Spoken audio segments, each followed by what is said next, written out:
kisah dakwah, kisah cintanya Nabi Musa alaihissalam dimulai dari kalimat yang ada di ayat 22, Asa Rabbi ayyahdiyani sawa as-sabil. Semoga Tuhanku akan membimbingku ke jalan yang lurus.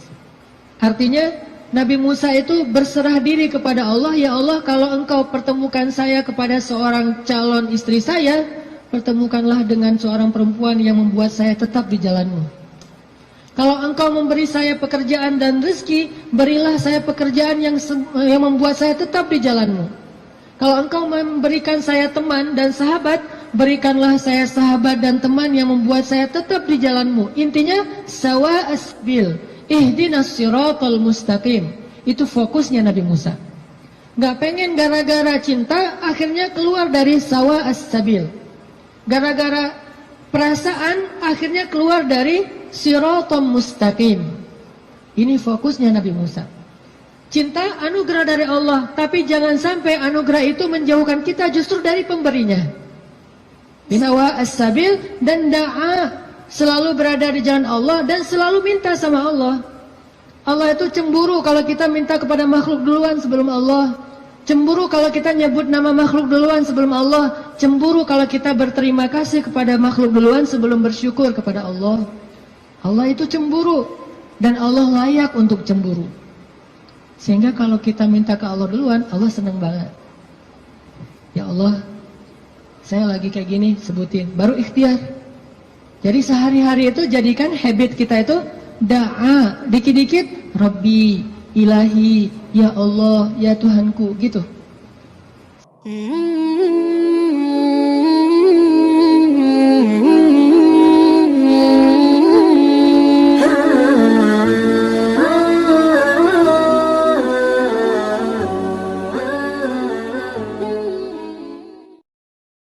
Bismillahirrahmanirrahim. Cek. Bismillahirrahmanirrahim.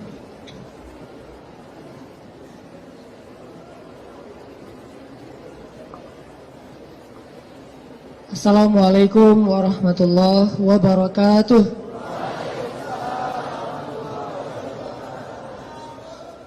Alhamdulillahirabbil alamin. Alhamdulillahilladzi anzala as-sakinata fi qulubil mu'minin liyazdadu imanan ma'a imanihim. Asyhadu an la ilaha illallah wahdahu la syarikalah wa asyhadu anna Muhammadan abduhu wa rasuluhu la nabiyya ba'dah. Allahumma salli wa sallim wa barik ala Sayyidina Muhammad wa ala alihi wa sahbihi wa man tabi'ahu ila yaumil qiyamah. Radina billahi rabba wa bi Muhammadin nabiyya wa bil islami dina. Rabbi syrah li sadri wa yassir li amri wa hlul 'uqdatan min lisani yafqahu qawli. Sehat teman-teman semuanya?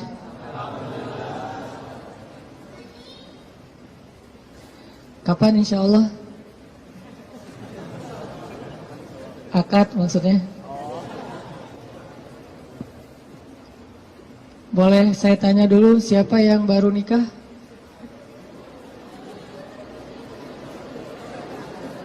Siapa yang baru mau nikah? Baru mau. Wah, banyak di belakang ternyata, di depan gak ada yang mau. Siapa yang udah lama pengen nikah?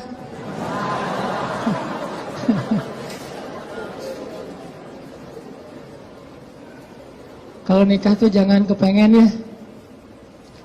Langsung datang aja, ditolak, datang lagi, ditolak, datang lagi. Kayak Julaibib, pantang menyerah. Kita hari ini bahas apa? Jangan salah fokus. Fokusnya itu kalau di kamera yang otomatis itu adalah wajah ya. Jadi kan ada tuh kalau kita foto langsung nyari wajah. Kalau orangnya geser, fokusnya geser. Jadi dia nggak pernah gagal. Nggak mungkin dia fokus ke wajah, tiba-tiba ngambil sepatu gitu. Sepatunya pink misalnya. Nggak mungkin kan? Artinya hari ini kita bahas tentang fokus dalam mencari cinta. Fokus dalam mencari cinta. Salah fokus dalam mencari cinta itu mungkin maksudnya adalah kalau kita mencari cinta itu mungkin buat mencari kesenangan dunia saja.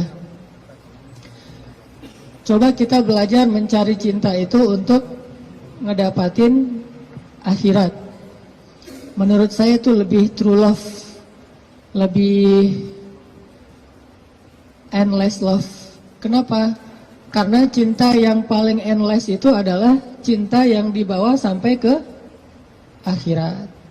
Jadi cinta di dunia dan di akhirat.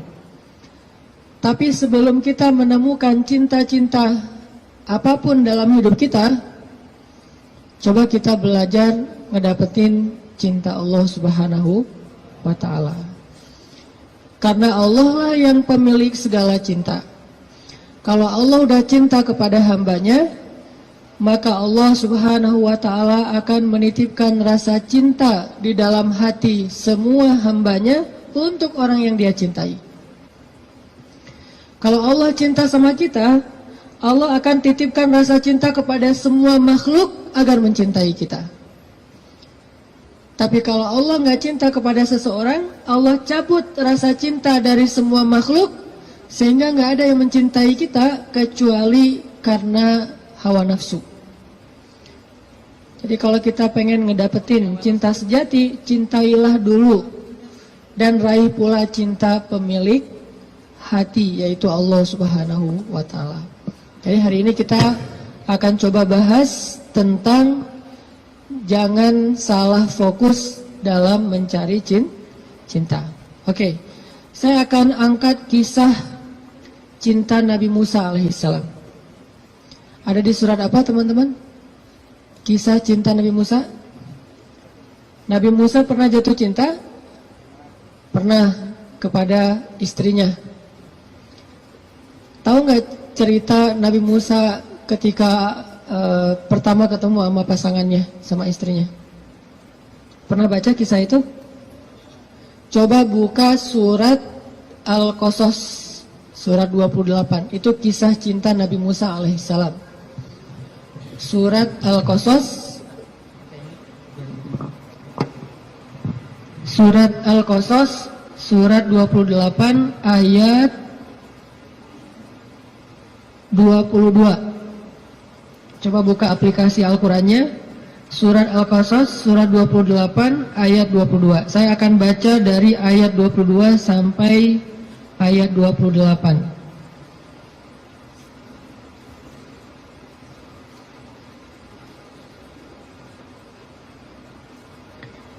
Surat Al-Qasas, ayat 22 sampai 28. أعوذ بالله من الشيطان الرجيم بسم الله الرحمن الرحيم ولما توجه تلقاء مدين قال عسى ربي أن يهديني عسى ربي أن يهديني سواء السبيل ولما ورد ماء مدين وجد عليه أمة من الناس يسقون ووجد من دونهم امرأتين تذودان قال ما خطبكما قالتا لا نسقي حتى يصدر الرعاء وأبونا شيخ كبير فسقى لهما ثم تولى إلى الظل فقال رب إني لما أنزلت إلي من خير فقير فجاءته إحداهما تمشي على استحياء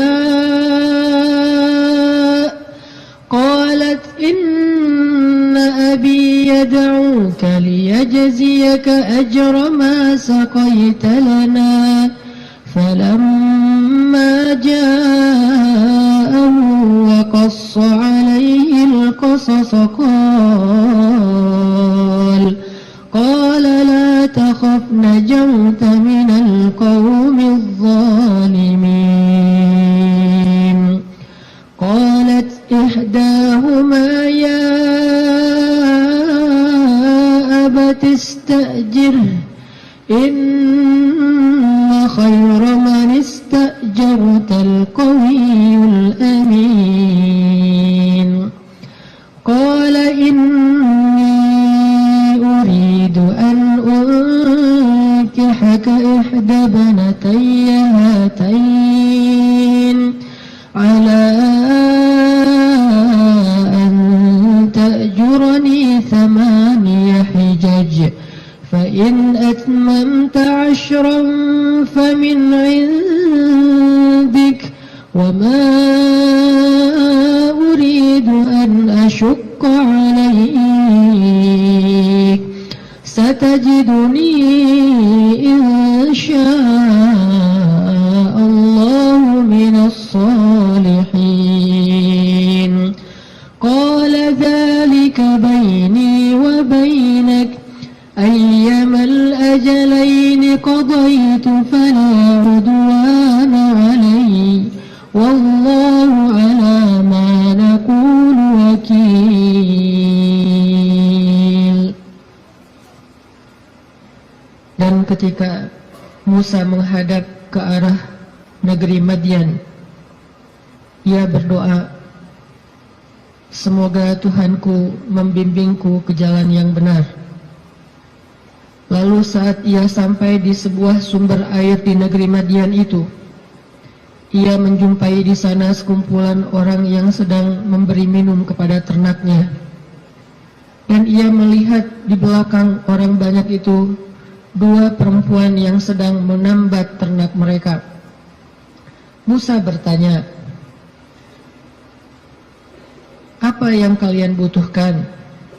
Kedua perempuan itu menjawab, "Kami tidak dapat memberi minuman ternak kami sebelum penggembala-penggembala itu memulangkan ternak mereka, sedangkan ayah kami adalah orang tua yang sudah lanjut usianya." Lalu Musa menolong mereka dengan memberi minuman ternak itu. Kemudian dia kembali ke tempat teduh lalu berdoa, "Ya Tuhanku, sesungguhnya aku sangat membutuhkan suatu kebaikan yang turun darimu kepadaku." Tidak lama kemudian datanglah kepada Musa salah seorang dari 2 perempuan tadi, berjalan dalam keadaan malu-malu. Ia berkata, "Sesungguhnya ayahku memanggil engkau agar ia memberikan hadiah terhadap kebaikanmu dengan memberi minuman ternak kami tadi." Maka tatkala Musa bertemu dengan ayah perempuan itu dan menceritakan kepadanya cerita tentang dirinya, laki-laki itu berkata, "Janganlah kamu khawatir, kamu telah selamat dari orang-orang yang zalim itu atau Fir'aun." Lalu salah seorang dari kedua perempuan itu berkata, "Wahai ayahku, ambillah ia sebagai pekerja kepada kita. Sesungguhnya orang yang paling baik yang engkau ambil sebagai pekerja adalah orang yang kuat lagi dapat dipercaya." Berkatalah laki-laki itu, "Sesungguhnya aku ingin menikahkan kamu dengan salah seorang dari putriku. dengan dasar bahwa kamu bekerja kepadaku selama 8 tahun. Dan jika kamu cukupkan 10 tahun, maka itu adalah satu kebaikan darimu. Maka aku tidak hendak memberati kamu, dan kamu insya Allah akan mendapatiku termasuk orang-orang yang baik. Musa berkata, baiklah, itulah perjanjian antara aku dengan engkau. Yang mana saja dari kedua waktu yang ditentukan itu aku sempurnakan, maka tidak ada tuntutan tambahan atas diriku lagi. Dan Allah adalah saksi atas apa yang kita ucapkan. Shadaqallahul azim. Teman-teman yang dirahmati Allah Subhanahu wa taala, itulah kisah, salah satu penggalan kisah dari kisah Nabi Musa yang sangat panjang di dalam Al-Quran. Nanti kita bisa melihat bagaimana Nabi Musa tetap fokus kepada cita-citanya, tetap fokus kepada keinginannya, tetap fokus kepada himmah, azam, apa yang selama ini dicari oleh Nabi Musa alaihissalam. Walaupun adegan hidupnya berubah-ubah. Karena manusia itu menjalani hidup dengan adegan yang kadang-kadang kita tidak menduga. Saya merasa bahwa hidup saya itu penuh dengan kejutan dari Allah. Saya orang Aceh asli, anak dari orang tua yang mungkin bukan orang kaya, tapi tiba-tiba Allah mentakdirkan saya kuliah di Mesir. Lalu pulang dari Mesir saya tinggal di Bandung. Sampai hari ini banyak adegan dalam hidup kita itu, banyak hal yang kita nggak pernah menduga. Adegan hidup bisa berubah, tetapi azam harus tetap ada di dalam diri kita, di dalam hati kita. Sehingga adegan-adegan yang kita alami, apakah itu adegan sekolah, belajar, adegan menikah, adegan bekerja, adegan berteman, semua adegan dalam hidup kita itu harusnya menjadi sebuah potensi, kekuatan, dan penyemangat buat kita mendapatkan apa yang sudah terazam dalam hati kita. Gak boleh cita-cita kita itu berubah gara-gara adegan berubah. Gak boleh harapan kita itu berubah gara-gara situasi berubah.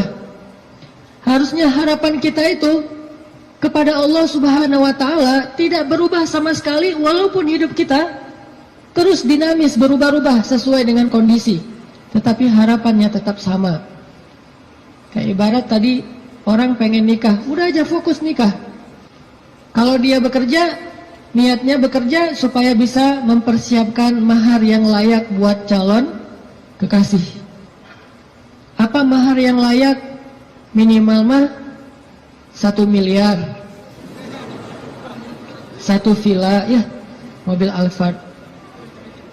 Setuju yang di belakang?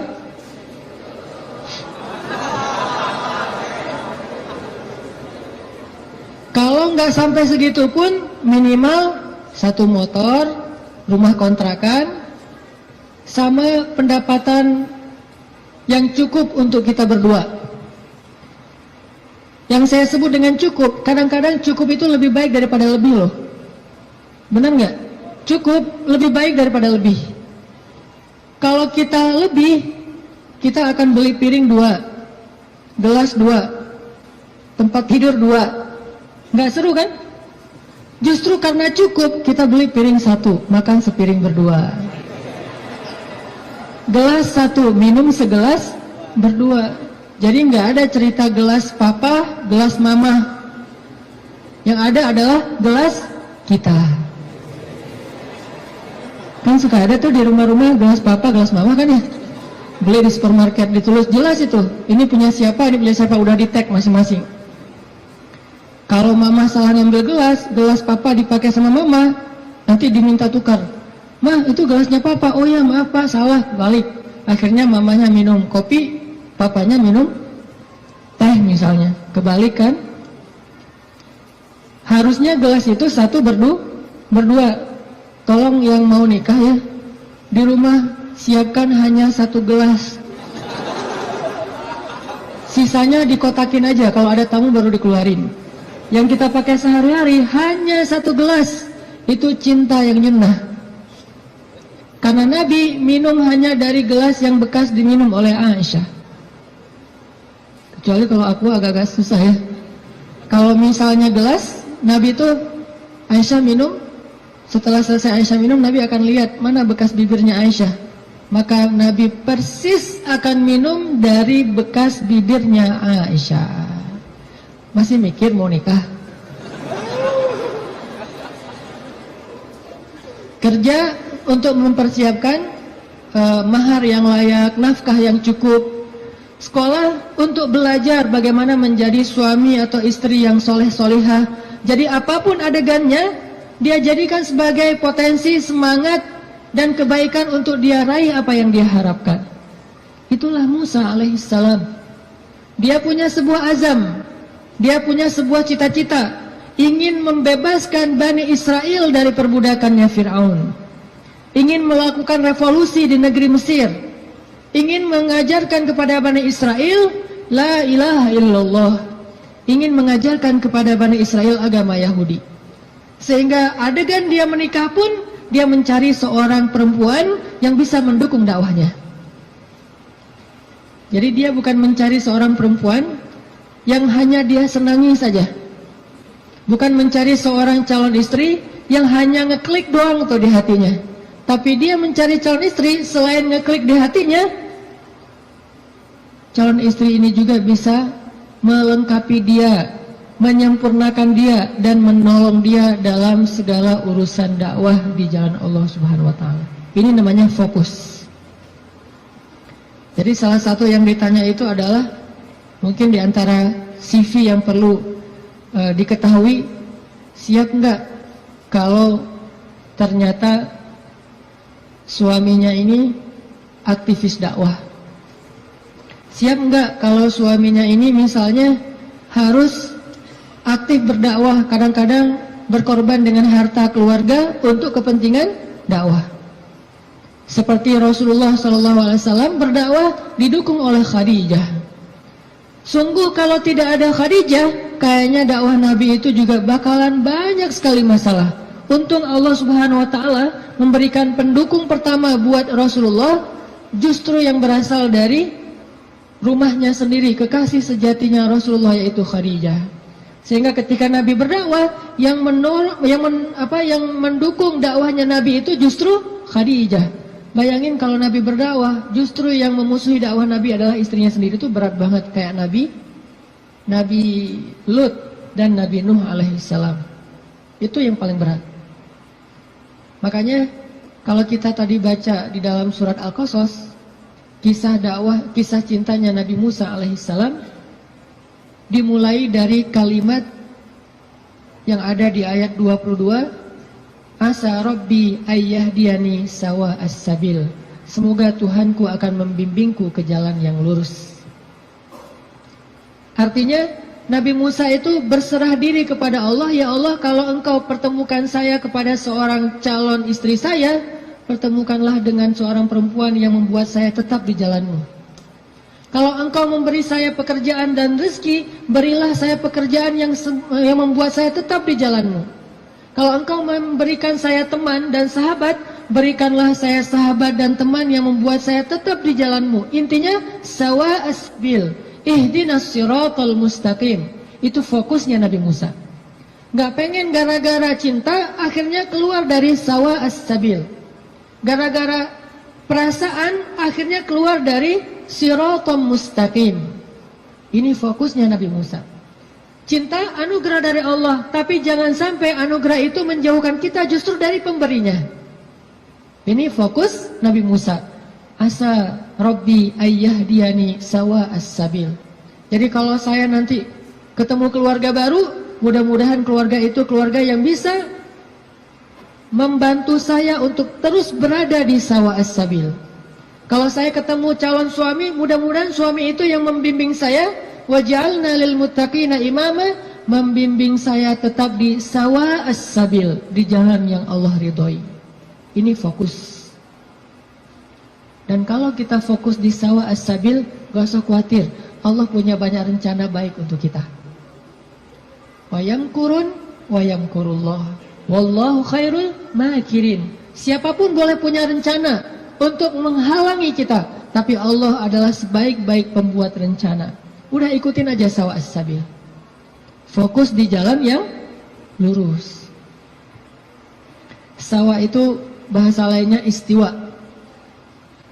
Atau dalam bahasa Arab kadang-kadang orang Arab suka nyebut dengan istilah khatul istiwa. Terus jadi bahasa Indonesia katulistiwa. Itu bahasa Arab. Katulistiwa itu dari kalimat khatul istiwa. Khat artinya garis, istiwa artinya lurus, garis lurus. Katulis, karena kita nggak bisa bilang kha jadinya ka. Khadijah jadinya Khadijah. Sama kayak misalnya orang Sunda nggak bisa bilang ain jadinya e. Ketika Nabi SAW manggil Aisyah, panggilan Aisyah siapa? Aish. Sampai di Sunda jadinya Eis. Itu bahasa Arab. Aish jadinya Eis. Jadi Eis itu aslinya Eisah. Aisyah. Tetaplah di sawa as-sabil, tetaplah di jalan Allah yang lurus. Nggak usah berbelok, nggak usah keluar dari garis itu. Kalau udah terlanjur keluar, buru-buru balik. Karena Allah cuma memberikan jaminan kebaikan bagi orang yang tetap berada di sawa as-sabil. Kalau dia keluar dari situ, Allah sudah tidak menjamin apapun. Kalau kita pengen hidup kita dijamin sama Allah, nggak bakalan kecewa, dikasih banyak kejutan, surprise yang luar biasa, gampang sebetulnya caranya. Tetaplah di sawa as-sabil, nggak usah melenceng. Kalau kita udah tetap di sawa as-sabil, tunggu aja, terus berjalan di setiap beberapa titik, nanti kita akan temukan Allah menyediakan surprise buat kita sebagaimana Allah sediakan untuk Musa alaihissalam. Sawa as-sabil, Musa berjalan dari Mesir ke Yordania. Yordania waktu itu masih dinamai dengan istilah Madian, sekarang jadi Yordania. Jalan ke Madian, ke Yordania. Dan Musa tidak punya bekal sama sekali. Musa pelarian dari Mesir gara-gara nggak sengaja dorong orang mati kan? Jadi ceritanya di Mesir ada laki-laki Bani Israel bertengkar dengan laki-laki Kipti. Kipti itu Egyptian, orang asli Mesir. Waktu itu yang salah orang Kipti, sombong dan menghina laki-laki Bani Israel, mencurangi dia, akhirnya protes nih, ribut. Datang Musa, tanya, ada apa ini? Diceritakan masalahnya, akhirnya Musa mengingatkan laki-laki Kipti dengan cara mendorong, kamu jangan gitu, mati. Cuma digituin doang gitu, bayangin Musa. Ini jawara Mesir ya, Musa. Kalau di kita mungkin ada jawara Depok, jawara Bekasi, jawara Betawi kan ya. Ternyata jawaranya para nabi itu salah satunya Musa. Itu jawara nabi banget loh. Terkenal lah Musa secara fisiknya paling gagah, six pack. Pokoknya fisik Musa itu paling ideal aja. Sampai Bani Israel cemburu sama fisik Musa. Saking cemburunya Bani Israel kepada fisik Musa, akhirnya mereka ngejelek-jelekin Musa. Tahu nggak kenapa Musa selalu pakai bajunya tertutup? Nggak pernah pakai misalnya baju yang ketat atau cuma pakai celana doang biar nunjukin badannya bagus. Tahu nggak kenapa? Kenapa kata Bani Israel? Karena dia itu punya penyakit kulit. Difitnah Nabi Musa oleh Bani Israel. Saking Nabi Musa tertutup. Akhirnya Allah membebaskan Nabi Musa dari fitnah itu. Suatu saat Nabi Musa lagi mandi di sebuah oasis. Dia naruh bajunya di atas batu, dia hanya mandi pakai celana, dan itu bukan aurat bagi laki-laki, karena badannya bukan aurat, perut bukan aurat. Dia mandi nih. Begitu selesai mandi, mau ngambil baju, ternyata batunya udah pindah. Nabi Musa ambil kayak semacam galah gitu, dia tarik bajunya pakai galah, pas dia mau narik bajunya pakai galah, batunya lari. Membawa kabur bajumu Musa. Itu disebutin di akhir surat Al-Ahzab loh. Ini bukan dongeng, kisah Al-Quran. Walaupun kisahnya pendek, tapi ditafsirkan oleh hadis Nabi. Batunya lari tuh, bawa kabur bajunya Nabi Musa. Sehingga Nabi Musa ngejar-ngejar batu itu sambil mengatakan, hajar, thawbi, hajar, thawbi, hajar. Baju saya dibawa lari batu. Kan susah kan, baju batu. Nabi Musa ngejar-ngejar bajunya dibawa lari sama batu. Kemana batu itu lari bawa baju Nabi Musa? Ke tempat-tempat orang Bani Israel ngumpul. Cari mana skate park. Dia ke skate park. Skate parknya Bani Israel. Jadi anak-anak Bani Israel lagi main skate gitu. Batu lari. Wah, dijadikan obstacle gitu. Wah, ngetrik gitu ya. Ngetrik di atas batu. Jadi kickflip segala macam gitu, ngetriknya di atas batu. Dikejar-kejar sama Musa. Kirain sama Bani Israel, Musa juga lagi parkur gitu, ngejar-ngejar batu. Wah, Musa parkur. Ternyata Musa tuh jago parkur. Badannya bagus kan? Lewat tempat skate park. Lewat lagi nanti tempat anak-anak main futsal. Musa lari. Ternyata Musa pelari hebat. Maraton gitu. Semua tempat-tempat ngumpul anak-anak muda Bani Israel tuh batu nyamperin gitu. Ada tempat futsal, tempat skate park, kafe. Ada orang Bani Israel lagi ngopi-ngopi gitu, lagi ngobrol nggak jelas gitu kan. Lewat batu, dan Musa ngejar di belakang. Wis, Musa badannya bagus. Semua orang pada ngeposting hashtag Musa keren. Viral aja. Jadi viral bahwa Musa itu ternyata badannya keren banget. Di mana-mana di repost, jadilah selebgram. Followersnya nambah. Followers apa? Bani Israel yang kagum kepada Musa. Ini bahasa saya analogikan dengan kekitaan ya. Ini hanya analogi. Udah gitu, batu itu ternyata berhenti di tengah pasar Bani Israel. Berhenti di tengah pasar. Udah lari jauh, akhirnya berhenti. Musa datang ngambil baju langsung dipakai karena malu. Walaupun bukan aurat, Musa itu menjaga diri. Gak mau mentang-mentang badannya bagus tunjukin ke cewek-cewek. Nanti cewek, selfie. Musa itu seorang nabi, terjaga. Dia nggak mau kayak gitu. Kita belum juga six pack, baru two pack lah ya. Udah pamer, posting shrek, langsung posting. Udah gitu edit dikit biar jadi three pack. Musa udah six pack masih ngejaga biar orang-orang tidak jadi fitnah. Pakai bajunya, habis pakai baju karena marah sama batu, akhirnya dipukul tuh batu sama Musa sampai batu itu retak. Bayangin, batu gede loh. Ada yang pernah pukul batu retak? Batu bata kali ya. Batu beneran nih, retak, dan tangan Musa biasa-biasa aja. Itu kekuatan Musa, makanya dorong orang dikit mati. Mungkin kalau sekarang Musa itu kayak MMA lah ya, mixed martial art gitu. Jadi bisa semua jenis bela diri. Nah, artinya Musa alaihissalam lari dari Mesir gara-gara habis dorong orang, terus dia mati. Nggak sengaja, kata Musa, ini bukan salah saya, salah setan. Kan disebutin di ayatnya, masih di surah Al-Qasas atau di surat Toha. Ini bukan salah saya, salah setan. Bukan saya yang bunuh, setan yang bunuh dia. Jadi teman-teman, satu-satunya suuzon yang berpahala itu adalah suuzon sama setan. Itu berpahala banget. Satu-satunya husnuzon yang berdosa adalah husnuzon sama setan. Jangan salah-salahin setan, kasihan, masa dikambing hitamin? Enggak, setan memang harus disalahin. Jadi kalau ada apa-apa nih gara-gara setan nih, misalnya, auzubillah minasyaitonirrajim gitu kan, bahasa zikirnya gara-gara setan apa? Kalau bahasa sehari-hari, nih setan nih kerjaannya nih. Kalau bahasa zikirnya, auzubillah minasyaitonirrajim. Nggak masalah. Jangan sembarangan nuduh setan buat jahat atau makar. Buktikan dulu gitu kan ya? Nggak, setan memang boleh disuuzonin, satu-satunya makhluk yang boleh. Lari dari Mesir. Gak punya makanan, gak punya bekal, gak punya duit. Pokoknya jalan dari Mesir ke Madian, jalan kaki itu gak punya bekal apa-apa, bayangin. Sehingga Musa berhari-hari hanya minum air, gak makan apapun. Air karena gratis, begitu hujan dia minum. Ada genangan air kayak oasis gitu dia minum. Kalau makanan dia gak mau, kenapa? Karena setiap dia menemukan kebun kurma, dia tidak menemukan pemiliknya, sehingga dia tidak berani makan satu butir kurma pun yang bukan miliknya. Musa alaihissalam sawa as-sabil, tetap di jalan Allah, jangan melenceng, jangan bikin Allah kecewa. Jangan sampai kita ngelakuin sesuatu yang Allah itu nggak ridho.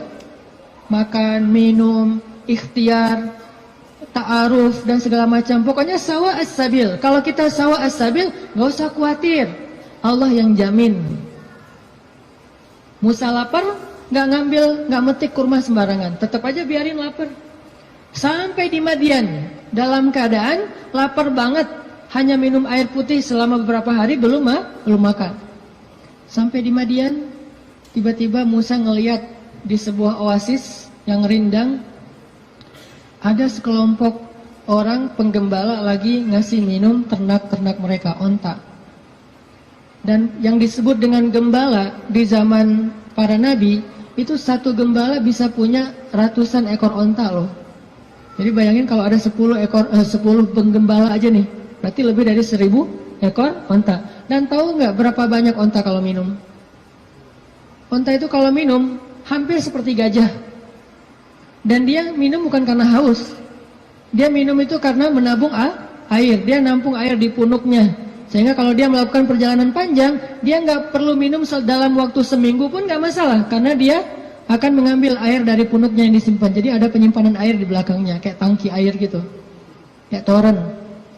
Musa punya, onta itu punya toren yang disebut dengan punuk onta. Jadi kalau dia minum, bukan hanya karena haus. Aduh, haus banget minum. Udah, selesai pergi. Enggak, haus banget minum. Udah gitu, kok masih minum?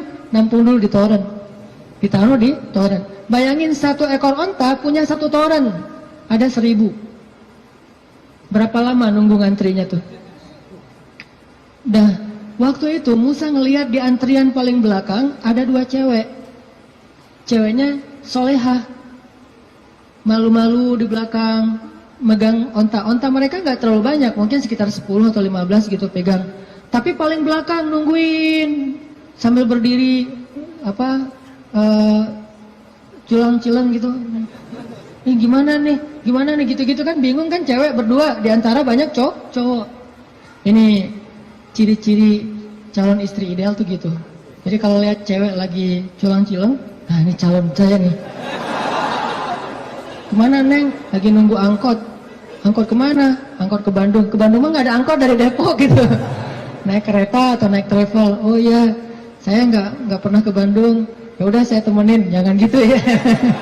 Artinya ada ciri-ciri solehah, yaitu orangnya bingung karena malu, bukan bingung karena nggak paham ya, tapi bingung karena malu. Nih gimana nih? Serba sering salah tingkahnya gara-gara malu. Kalau ada cowok-cowok, aduh gimana masuknya ya, cowok pada duduk semua di depan masjid, mau masuk ke masjid ada aja di teras banyak cowok, dia bingung. Itu calon istri ideal banget tuh. Jadi kalau ngelihat cewek kebingungan, berdoa kepada Allah, ya Allah berikan saya seorang istri yang lagi kebingungan. Cari yang bingung-bingung gitu teh. Karena yang bingung itu pasti rasa malunya besar, kehormatannya luar biasa, menjaga diri. Kalau dia nggak menjaga diri mungkin nggak akan terlalu kebingungan. Dia akan, walaupun nggak semua yang berani, yang cekatan itu berarti bukan orang soleha, bukan. Cuman salah satu cirinya itu adalah punya rasa istihya, malu-malu. Jadi kalau ngomong Assalamualaikum, Waalaikumsalam, ngomongnya membelakangi gitu ya, itu salah satu ciri-cirinya. Pas ngeposting di Instagram, kita stalking gitu, kita kepoin Instagramnya, ternyata fotonya semuanya foto bunga-bunga, nggak ada foto orangnya. Ada kaktus, ada apa gitu, foto-foto bunga. Kalau ada foto orangnya pun foto KTP. Hitam putih pula, segini. Kayak orang foto paspor ya. Kalau pakai kacamata suruh buka kacamatanya. Terus disuruh deketin matanya. Melotot lagi, baru difoto. Posting di Instagram foto. Kalau gitu berarti beda lagi nih karakternya. Karakter yang istrinya Musa malu-malu di belakang, duduk aja berdua, nungguin. Akhirnya karena ngelihat ini perempuan kok ngantri berdua, Musa samperin. Datang Musa nanya, "Ma khatbukuma?" Segitu doang pertanyaannya, jadi jangan panjang-panjang. Jangan nanya nomor handphone, jangan nanya akun Instagramnya apa, jangan basa-basi segala macam, jangan tiba-tiba pura-pura salah nomor telepon yang nyasar. Nanya aja, "Ma khatbukuma?" Ada apa? Kenapa kayak gini? Kenapa di belakang? Kenapa? Bahasa sederhananya adalah kenapa kalian berdiri saja di sini? Ma khatbukuma? Apa masalah kalian?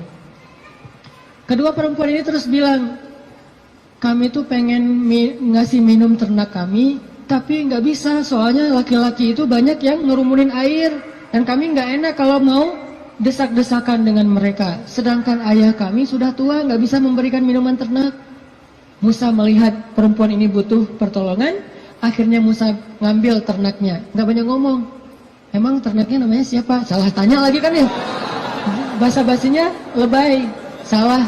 Udah aja ambil ternaknya, kemudian dibawa oleh Musa, diberi minum. Bayangin Musa yang dalam keadaan capek banget, lapar, perjalanan jauh, masih sanggup memberi minum ternak.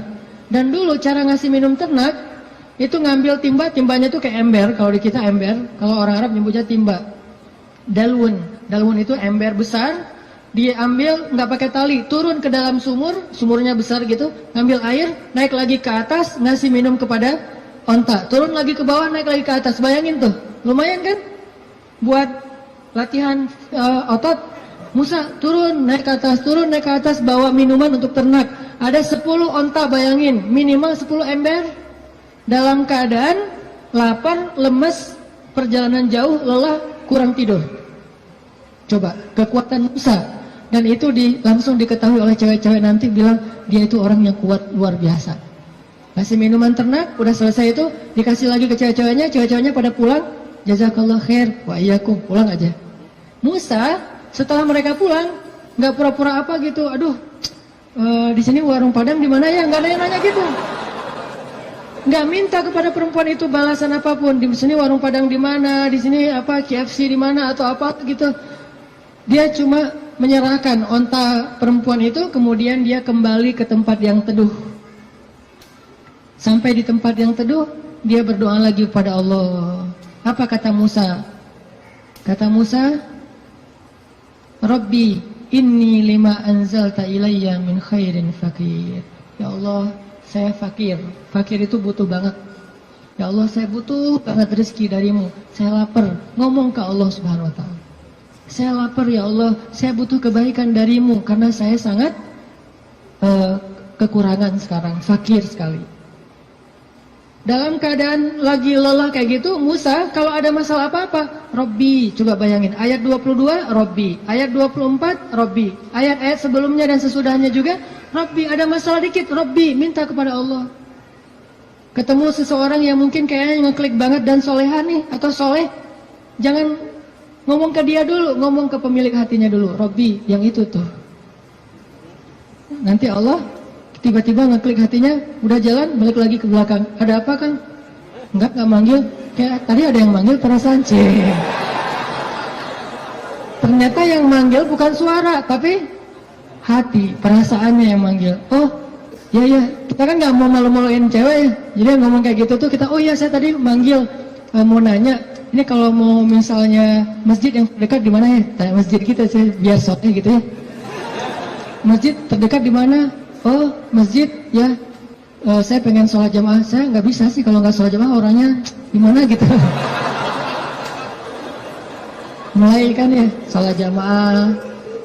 Oh ya, ada di situ di apa, dekat balai kota. Oh iya ya, di situ juga banyak warung kok. Enggak, saya mah hari ini puasa. Padahal hari Jumat gitu ya. Hari Jumat puasa. Jadi soleh banget lah ya intinya. Musa balik kepada tempat teduh, berdoa kepada Allah. Jadi kalau ada masalah lapar, doa. Kesasar, doa.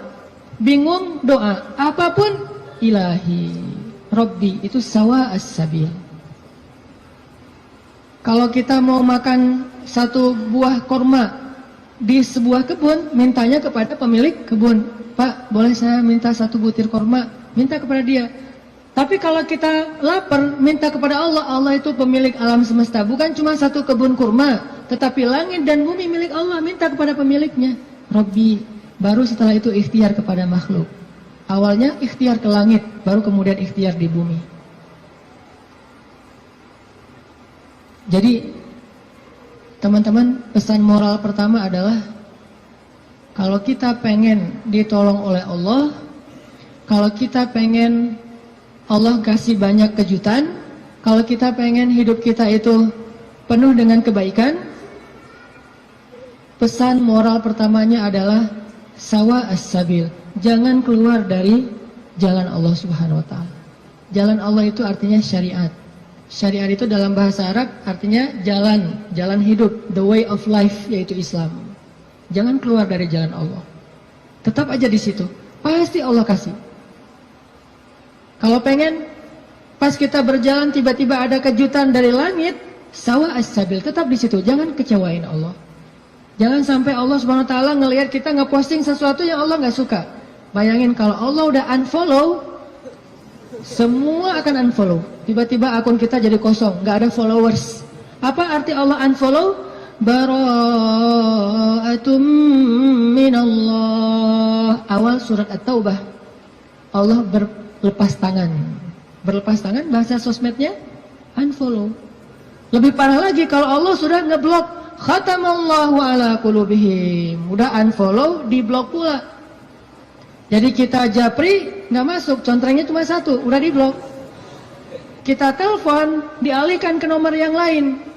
Kita DM nggak masuk juga, artinya kita diblok. Request nggak di respon. Artinya jangan sampai Allah ngelihat postingan kita yang keluar dari apa yang Allah izinkan, sehingga akhirnya Allah nanti unfollow kita, ngeblok kita, menjauh dari kita, berpaling dari kita. Siapa lagi yang bisa menolong kita setelah Allah? Ini pesan moral pertama tuh, tetap sawa as-sabil. Apapun masalah kita, dalam pekerjaan, gimana pun sulit, jangan sampai kita melanggar. Jangan sampai kita pakai jalan pintas. Jodoh juga gitu, gimana pun sulit jangan pakai jalan pintas. Rezeki, jodoh, sekolah, belajar, keluarga, teman, apapun, sakit, sawa as-sabil. Nanti Allah akan nyediain buat kita hal-hal yang kejutan. Pesan moral kedua, selama kita sawa as-sabil, terus minta sama Allah.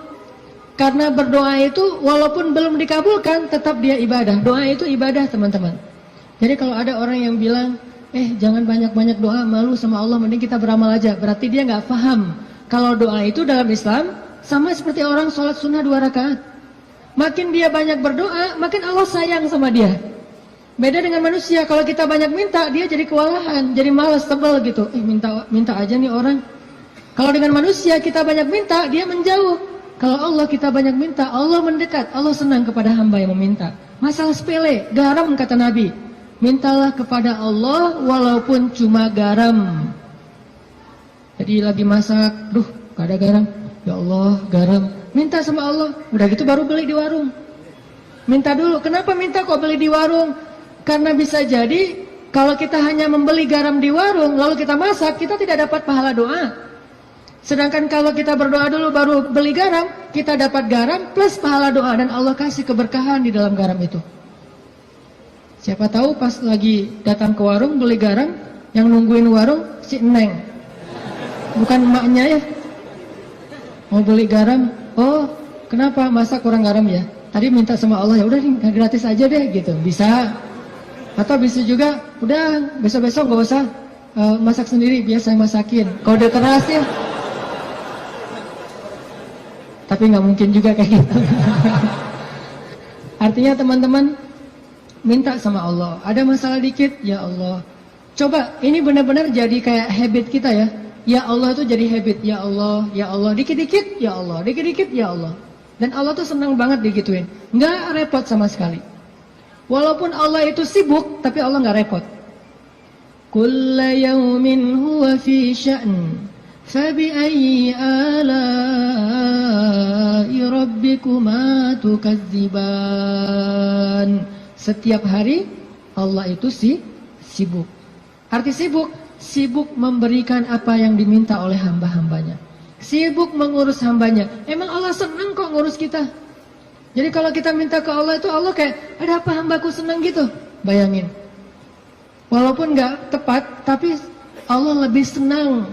Walaupun analogi ini gak tepat, tapi kurang lebih bisa kita bayangin. Allah itu lebih senang kepada hambanya yang meminta kepadanya daripada seorang pelayan di sebuah restoran, di sebuah kafe, yang ketika kita minta sesuatu dia tersenyum, dia ada apa Pak, langsung nyatet, langsung dikirim ordernya. Allah lebih senang dari itu. Dan salah satu di antara nabi yang paling suka berdoa kepada Allah itu siapa teman-teman? Nabi Ibrahim. Allah menyebutkan Ibrahim itu, Inna Ibrahim la'awwahun halim. Awwahun. Awwah itu bukan awah ya. Awah itu beda ya. Kalau awah justru enggak. Kalau awah mau. Awahun artinya da'a, suka berdoa. Ibrahim itu ada masalah dikit, ya Rabbi, doa. Makanya Allah banyak ngasih kejutan buat Ibrahim. Dengan istri pertamanya Sarah, dengan istri keduanya Hajar, dengan anak pertamanya Ismail, dengan anak keduanya Ishak, dengan cucunya Yakub, dengan cicitnya Yusuf. Banyak Allah kasih kejutan buat Ibrahim. Kenapa? Karena Ibrahim sawa as-sabil dan da'a, selalu berada di jalan Allah dan selalu minta sama Allah. Allah itu cemburu kalau kita minta kepada makhluk duluan sebelum Allah. Cemburu kalau kita nyebut nama makhluk duluan sebelum Allah. Cemburu kalau kita berterima kasih kepada makhluk duluan sebelum bersyukur kepada Allah. Allah itu cemburu dan Allah layak untuk cemburu. Sehingga kalau kita minta ke Allah duluan, Allah senang banget. Ya Allah, saya lagi kayak gini, sebutin, baru ikhtiar. Jadi sehari-hari itu jadikan habit kita itu da'a, dikit-dikit Rabbi, Ilahi, Ya Allah, Ya Tuhanku, gitu. Sehingga Musa pas lagi perjalanan dari Mesir ke Madian, Rabbi, asa ayyahdiyani sawa as-sabil, beri saya jalan yang lurus. Pas sampai di Madian, Rabbi, ini bima anzaltani min khairin faqir. Ya Allah, saya butuh sekali rezeki, saya udah lapar, udah berhari-hari nggak makan. Tiba-tiba datanglah kejutan yang ditunggu-tunggu Musa. Salah satu dari dua cewek tadi yang ngasih minuman ternak, datang lagi nih. Datangnya gimana? Disebut di ayat 25, faja'athu ihdahuma tamshi 'ala istihya. Datanglah salah satu dari dua perempuan itu berjalan dalam keadaan malu-malu. Tadi itu. Sampai dalam Islam ada kode. Kalau cewek ditanya pendapatnya setuju apa enggak dilamar oleh seorang perempuan, maka jawaban iyanya seorang perempuan itu adalah diam. Sedangkan laki-laki kalau diam berarti enggak. Kalau perempuan kalau diam berarti ya. Kalau dia oh berarti itu ya, husnuzon aja. Jadi kalau nanya, Neng gimana mau sama saya? Dia belum sempat mikir, oh berarti mau ya. Kan diam tadi teh. Jadi diam seorang perempuan kata Nabi adalah ridho. Diamnya adalah ridho. Karena kalau dia tidak ridho, dia mungkin akan merespon dengan bahasa-bahasa yang baik. Atau bahasanya bukan diam, pasrah. Saya ikut aja gimana emak sama abah gitu. Ini berarti ridho. Bukan berarti dia, kamu kok gitu sih sama aku, kamu nggak sayang, nggak cinta dan segala macam gitu. Dia mah nggak akan ngomong kayak gitu. Dia diam atau dia bilang ya udah ikut aja, berarti dia ridho. Itu sifat perempuan yang sebenarnya. Pada dirinya itu ada malu. Dan malu, by the way teman-teman, pada diri perempuan adalah mahkota. Makin besar rasa malunya, makin tinggi nilainya. Makin besar rasa malunya, makin besar mahkota yang dia pakai. Jadilah dia seorang putri. Makin besar, jadilah dia seorang ratu. Mahkotanya perempuan yang solihah adalah istihya, punya sifat malu-malu, nggak pakai in. Malu-malu aja, malu-malu, kemana-mana malu, malu-malu. Itu mahkotanya perempuan. Walaupun bukan berarti ketika yang ada perempuan nggak malu dia berani gitu, nggak punya mahkota, bukan. Ini hanya salah satunya. Dan tetap itu kebaikan. Kalau dia nggak terlalu besar dominan dengan sifat malu, mungkin dia dominan dengan sifat yang lain. Tapi yang jelas sifat malu ini kebaikan. Kata Nabi, kalau tidak punya malu, maka seseorang akan lakukan apa yang dia suka. Berarti malu itu sebagian dari kehormatan. Malu itu sebagian dari harga diri. Sehingga kalau orang udah nggak punya sifat malu, maka dia kehilangan harga diri dan kehormatan, dia akan lakukan apapun yang dia suka. Jadi malu anugerah dari Allah untuk perempuan. Aisyah pemalu. Saking pemalunya Aisyah, kalau lagi malu wajahnya kemerah-merahan, pink. Pink dalam bahasa Arab humairo. Pink itu humairo. Aisyah itu kalau lagi malu pink wajahnya. Sehingga kalau Nabi melihat wajah Aisyah pink, humairo, Nabi senang melihat Aisyah, oh Aisyah lagi malu, Aisyah lagi senang, Aisyah lagi tersipu-sipu, sehingga wajahnya menjadi pink. Aisyah itu seorang perempuan yang sangat pemalu, sama dengan Maryam, sama dengan Khadijah, sama dengan Fatimah, perempuan yang sangat pemalu.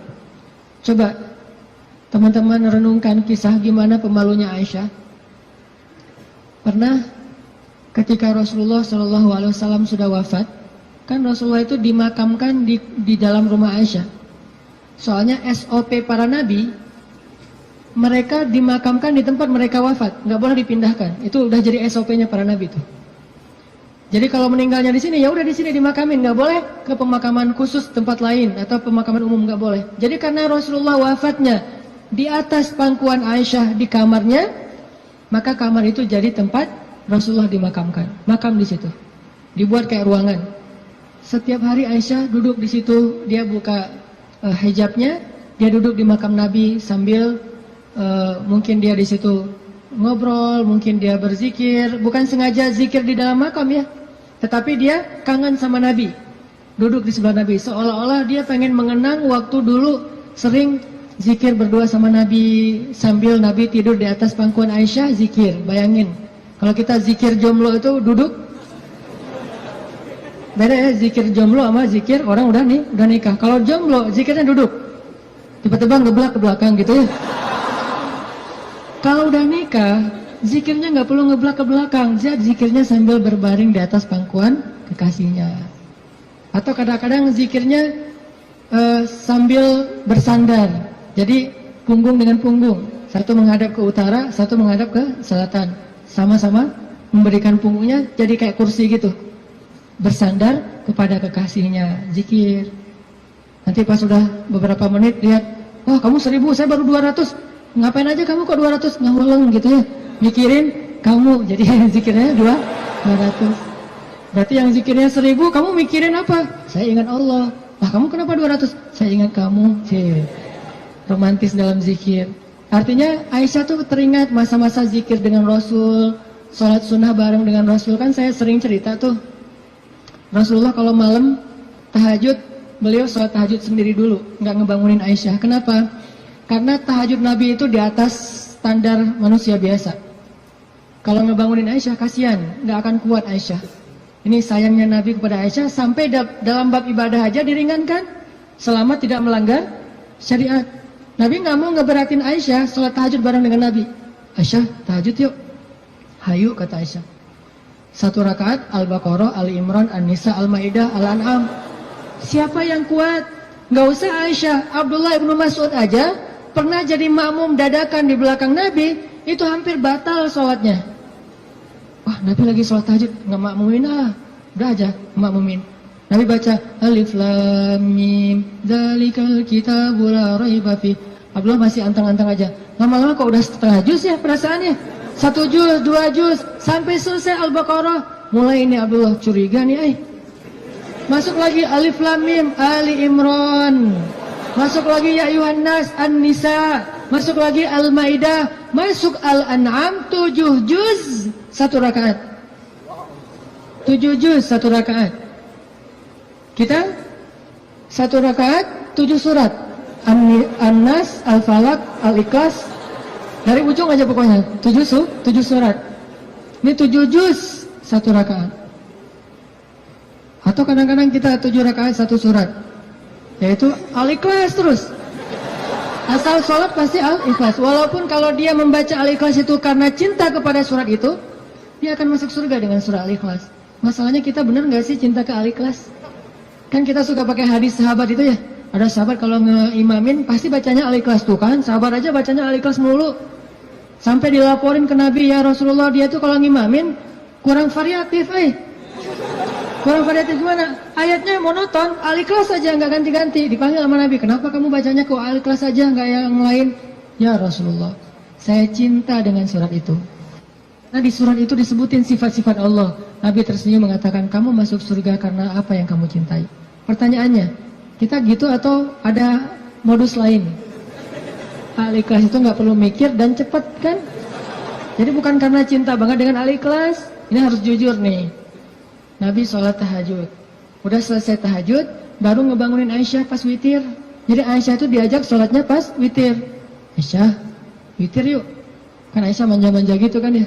susah bangunnya, akhirnya dipercikin air di wajahnya sama Nabi. Kan saya sering bilang, percikan air ke wajah calon kita. Kalau belum ada, latihan pakai guling dulu, guling di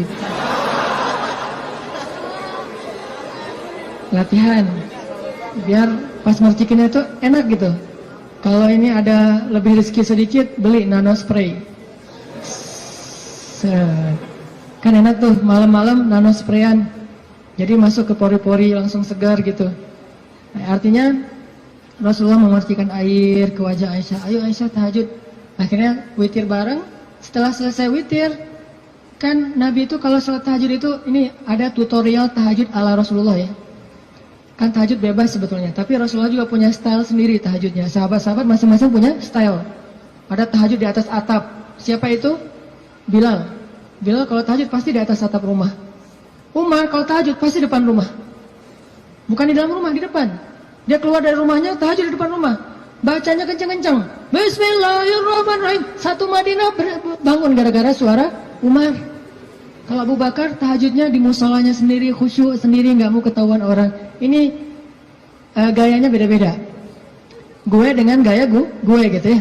Umar di depan rumah, Bilal di atas atap, Abu Bakar sendiri di dalam mihrab. Rasulullah juga punya style. Style tahajud Nabi gimana? Beliau tidur, tahajud, witir, tidur, subuh. Jadi sebelum subuh beliau tidur dulu. Cuman tidur yang keduanya Nabi bersandar biasanya. Kalau nggak bersandar di tiang, di dinding, bersandar kepada Aisyah. Itu tahajud ala Rasulullah. Nggak mungkin kita ngikutin sunnah ini kalau belum. Banyak sunnah yang kita nggak bisa ngikutin kalau belum nikah, teman-teman.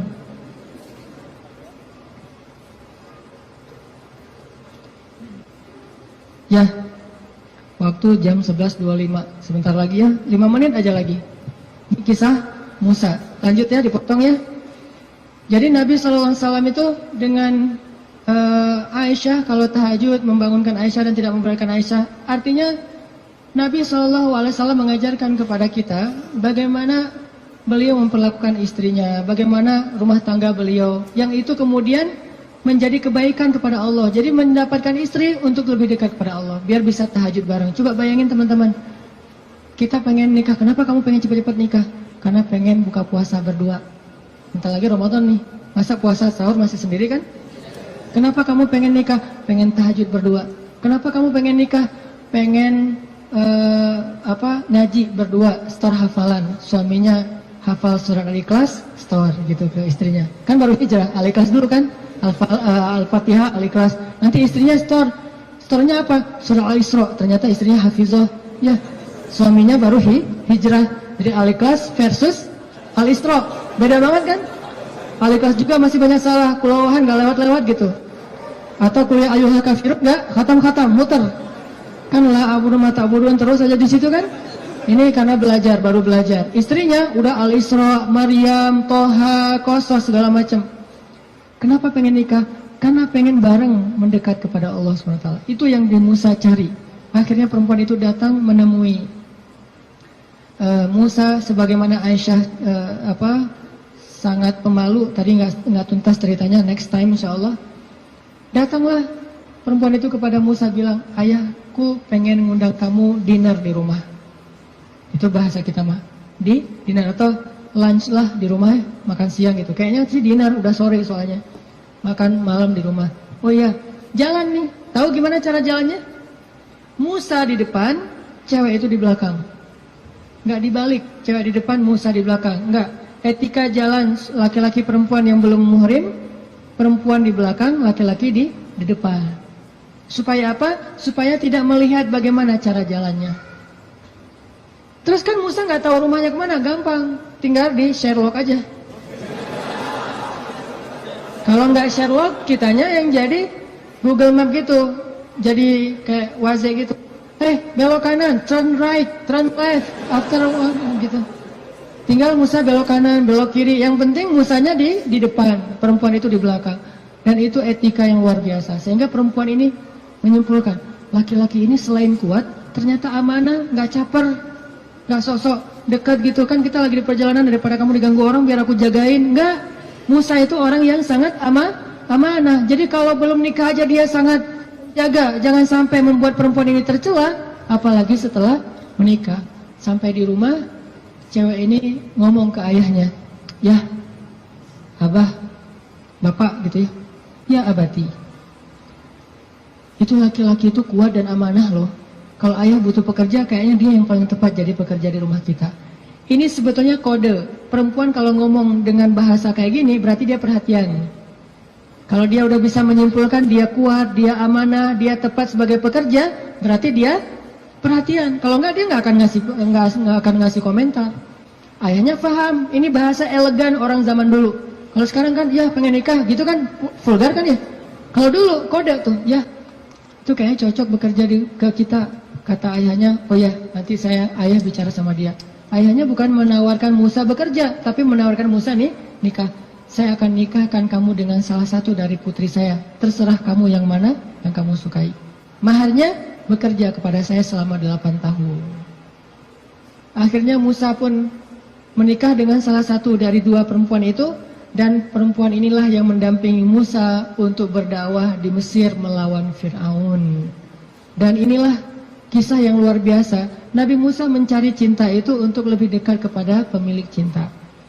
Nabi Musa mencari cinta makhluk agar bisa mendapatkan cinta Allah Subhanahu wa taala. Bukan justru ketika ngedapetin cinta makhluk kehilangan cinta Allah. Ini namanya fokus. Teman-teman, pesan moral ketiga berarti adalah apa? Setelah sawa as-sabil, banyak berdoa. Yang ketiga adalah jadilah seseorang yang menyempurnakan hubungan kita dengan Allah dengan cara menikah. Itu maksud Nabi. Setengah dari agama itu adalah setelah kita menikah, kita sempurnakan. Gimana sempurna? Tadi tuh, tilawah sendiri jadi tilawah berdua, buka puasa sendiri jadi buka puasa berdua, tahajud sendiri jadi tahajud berdua. Bahkan ada ibadah yang kita bisa dapetin setelah menikah yang nggak mungkin didapetin kalau orang belum menikah. Ibadahnya simple. Ngapain? Goler, tidur di atas sofa sambil ngelihat istri kita rempong lalu lalang, itu pahala. Jadi gini aja. Itu sholat sunnah loh. Kalau yang belum nikah hanya bisa mendapatkan pahala itu dengan cara berwudu, sholat sunnah 2 rakaat. Yang udah nikah nggak perlu berwudu, nggak perlu sholat sunnah pun tetap dapat pahala sholat sunnah. Dengan cara apa? Pandangan suami kepada istrinya yang penuh kasih sayang, bagi dia adalah pahala ibadah. Jadi cuma ngelihat doang ibadah, tersenyum ibadah, kecup di keningnya. Bayangin, Nabi itu habis berwudu mengecup Aisyah. Bisakah kita melakukan itu kalau belum menikah? Ngecup apa? Habis wudu, cium Aisyah ke masjid. Wudu, cium Aisyah. Ini salah satu dalil dari mazhab yang mengatakan sentuhan suami istri tidak membatalkan wudu. Walaupun nanti ada dalil yang mazhab yang lain, Allahu a'lam. Ini mazhab. Tapi Nabi beberapa kali habis berwudu kecup Aisyah ke masjid. Wudu kecup Aisyah. Jadi kalau udah Nabi wudu, Aisyah udah siap-siap tuh.